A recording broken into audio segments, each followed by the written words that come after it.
The deferred resignation didn't go as well, or at least it didn't hit the targets that the government thought it might hit, and probably for a couple of reasons. One is that they may have underestimated the strong reaction of the unions and other organizations, basically saying if you take this offer, you're buying into something that may not work out to your benefit.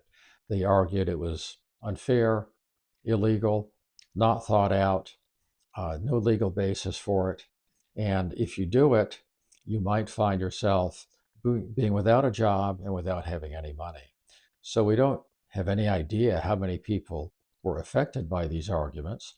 And the unions were in a consortium filing a lawsuit with a judge in the state of Massachusetts. So the resignation program was delayed. It gave people an extra several days to sign up. And that seemed to help in the sense that it went from about 50,000 until the end of the temporary restraining order.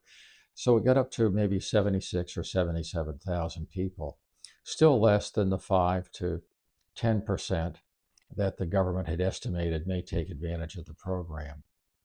So 76,000 is not a small number, but there's further to go.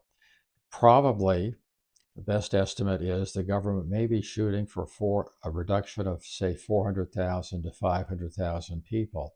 I haven't seen any estimates on what their overall goal is. So deferred resignation has come and gone. The lawsuit filed by the unions failed, and perhaps that was a surprise to a lot of people, perhaps to the unions. But the judge said that they didn't have standing, and perhaps just as important, there's a statutory provision for a union that has a labor relations issue under the Civil Service Reform Act. They don't go directly into court.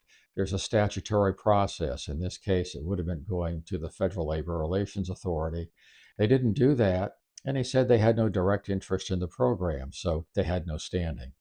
In any event, he lifted the temporary restraining order, and OPM ended the deferred resignation within a short time after it was lifted. So that's where we stand now on that.